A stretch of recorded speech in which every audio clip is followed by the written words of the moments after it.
But if you're in the field and you have a bit of grease on a lens, you don't have anything to clean it, here's your desperation move. Newspaper. Grab a piece, I grab a big piece, spend 5 or 10 minutes getting it all softened up like I already did here. So you got a softened up piece of newspaper. Then you can work on your lens, getting off that little grease spot. This is not going to cut into your lens. The carbon fibers sort of make it softer. Then at the end, blow it off. Your grease will be picked up by the newspaper with a slight bit of ink on it, and it actually works well, and the ink does not transfer onto the lens. I've been doing it for years. If you think it's crazy, if you think it's nuts, don't write me about it. I don't want to hear it. I've been doing it for years when I've been in desperate situations, and it's solved situations where I've had grease on the lens. Which brings me to my next tip, which is if you're out on the field with especially a wide-angle lens and it's near the end of the day, you're going to pick up little aberrations. You're going to be able to see the dust and dirt that's on that lens. So the day before you go out or the morning, when the sun is really low in the sky is when you can check. Don't point directly at the sun, but pretty close. You're going to be able to see if there's any dirt on the lens that way. Sometimes when the sun is setting, my next tip is bring along some paper or bring along a diffused plastic piece. I got this at Uric Art Supply store on the web. You can get them smaller pieces.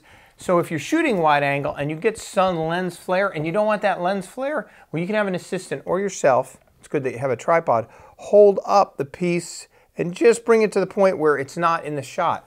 Because sometimes the wide angle lenses like this, you can't really buy a lens hood that'll do you a lot of good because you're going to be able to see the lens hood at the very widest point.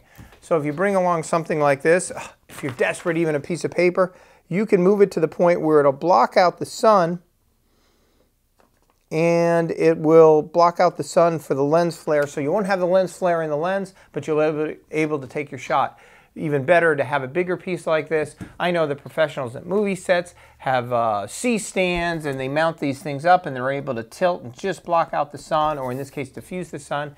Yes, you could do that, but a quicker way is just to hold up a piece of paper or hold up some plastic, keeping the sun out of your lens, especially in the very beginning of the day and the very end of the day.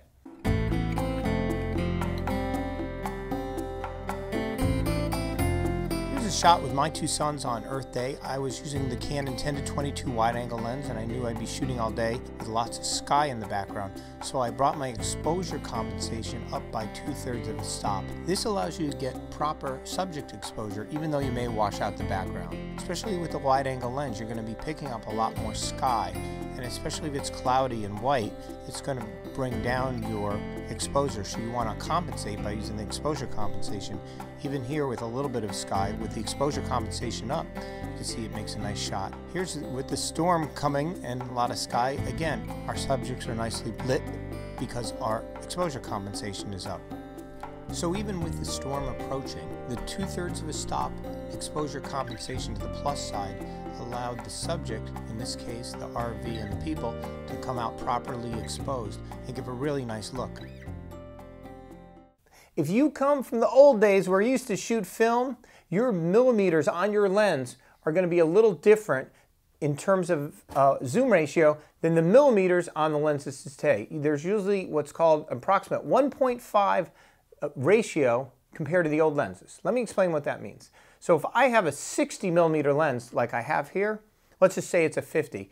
What's 1.5 of 50? 75. So the 50s are now going to act like the 75s used to act like. The 60s are going to act like approximately what the 90s used to act like. And the 10 to 20s, you say 10, that's really wide. But remember, with the multiplier effect, that's about a 15 or a 16 lens. It's still really wide, but you have to do the conversion if you're used to the old days of 1.5 times whatever your lens is to get an idea of what it used to be in the old days for that same style lens.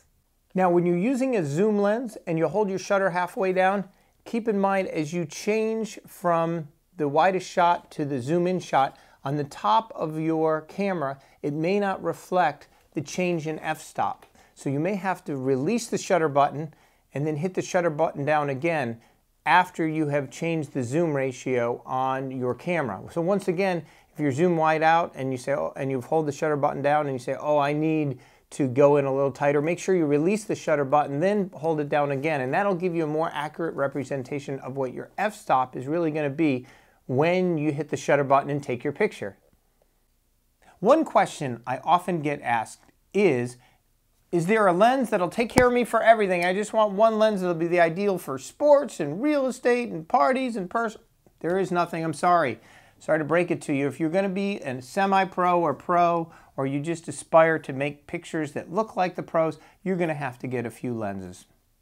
What would those lenses be is the next question people ask me. Well, you know, if you had to take your choice,